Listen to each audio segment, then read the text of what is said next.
مسجد اقصی یہ فلسطین میں واقع ہے۔ اس مسجد کے اندر 5000 لوگوں کے نماز پڑھنے کی گنجائش ہے۔ اس میں 2 بڑے گنبد ہیں اور دسیوں کے قریب چھوٹے چھوٹے گنبد ہیں، اور اس کے اندر 4 مینار ہے۔ مینار کی بلندی 37 میٹر یعنی 121 فٹ۔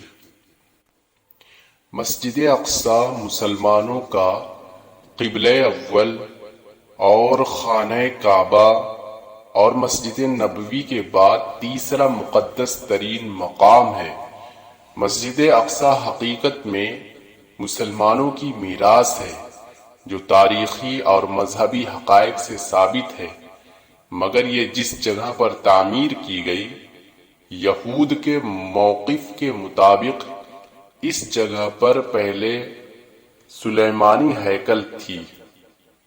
مسلمانوں کے یروشلم شہر پر قبضہ کرنے کے بعد یہ مسجد تعمیر کی گئی۔ حالانکہ قرآن میں سفر معراج کے باب میں اس مسجد کا ذکر ہے۔ جب پیارے نبی صلی اللہ علیہ وسلم معراج میں گئے تو یہیں سے آپ آسمان کی طرف گئے، گویا یہ مسجد حضور صلی اللہ علیہ وسلم کی بعثت سے بھی پہلے موجود تھی۔ متعدد روایات کے مطابق خانہ کعبہ کے بعد دوسری عبادت گاہ الاقصی تعمیر ہوئی تھی۔ مسجد کا تعلق اللہ کی عبادت سے ہے اور ہر نبی کو عبادت کے لیے مسجد کی ضرورت تھی۔ یہاں تک درست ہے کہ موجودہ دور میں اس مسجد کی معروف نسبت حضرت سلیمان علیہ السلام کے ساتھ ہے۔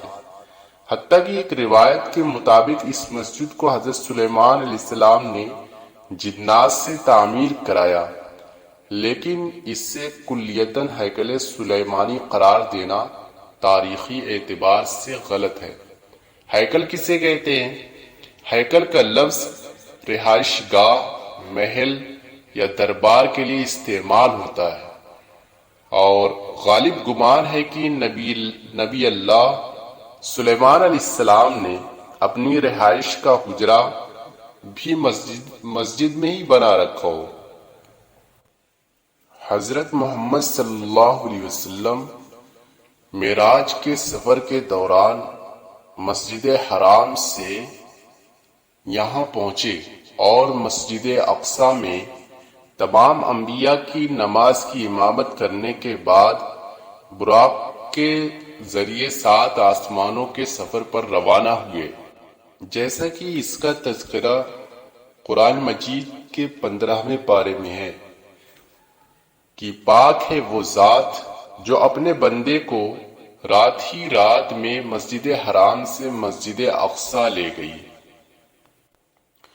حضرت ابو ذر رضی اللہ تعالیٰ سے مروی ہے کہ میں نے رسول اللہ صلی اللہ علیہ وسلم سے پوچھا کہ زمین میں سب سے پہلے کون سی مسجد بنائی گئی؟ تو نبی کریم صلی اللہ علیہ وسلم نے فرمایا مسجد حرام، یعنی جس کو کعبہ کہا جاتا ہے۔ تو میں نے کہا کہ اس کے بعد کون سی؟ تو نبی کریم صلی اللہ علیہ وسلم نے فرمایا مسجد اقصی۔ میں نے سوال کیا کہ ان دونوں کے درمیان کتنا عرصہ ہے؟ تو نبی کریم صلی اللہ علیہ وسلم نے فرمایا 40 سال۔ مسجد اقصی مسلمانوں کا قبلہ اول ہے، اور معراج میں نماز کی فرضیت کے بعد 16 سے 17 ماہ تک مسلمان مسجد اقصی کی جانب رخ کر کے ہی نماز ادا کرتے تھے۔ پھر تحویل قبلہ کا حکم آنے کے بعد مسلمانوں کا قبلہ خانہ کعبہ ہو گیا۔ مسلم تعمیرات۔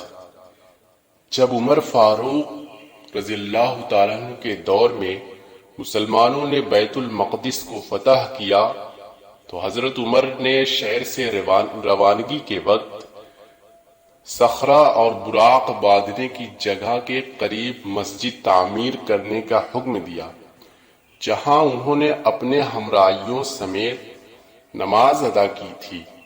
مسجد اقصی سے بالکل قریب ہونے کی وجہ سے یہی مسجد بعد میں مسجد اقصی کہلائی، کیونکہ قرآن مجید کے سورہ بنی اسرائیل کے آغاز میں اس مقام کو مسجد اقصی کہا گیا ہے۔ اس دور میں بہت سے صحابہ نے تبلیغ اسلام اور اشاعت دین کی خاطر بیت المقدس میں اقامت اختیار کی۔ مسجد اقصی کے بانی حضرت یعقوب علیہ السلام کو مانا جاتا ہے اور اس کو نئے طریقے سے بنانے والے حضرت سلیمان علیہ السلام ہیں۔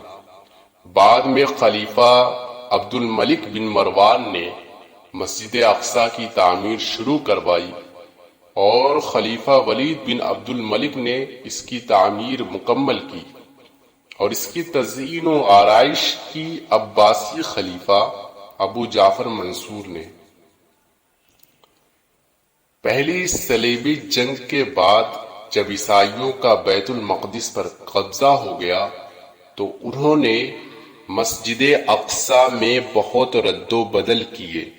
انہوں نے مسجد میں رہنے کے لیے کئی کمرے بنا لیے اور اس کا نام معبد سلیمان رکھا، نیز متعدد دیگر عمارتوں کا اضافہ کیا جو بطور جائے ضرورت اور اناج کی کوٹھیوں کے استعمال ہوتی تھی۔ انہوں نے مسجد کے اندر اور مسجد کے ساتھ ساتھ گرجا بھی بنا لیا۔ سلطان صلاح الدین ایوبی نے 1187 عیسوی میں فتح بیت المقدس کے بعد مسجد اقصی کو عیسائیوں کے تمام نشانات سے پاک کیا اور محراب اور مسجد کو دوبارہ تعمیر کیا۔ ایسی ہی اسلامک تاریخ اور اس سے جڑی معلومات جاننے کے لیے آپ ہمارے چینل کو سبسکرائب کریں، لائک کریں اور شیئر کریں۔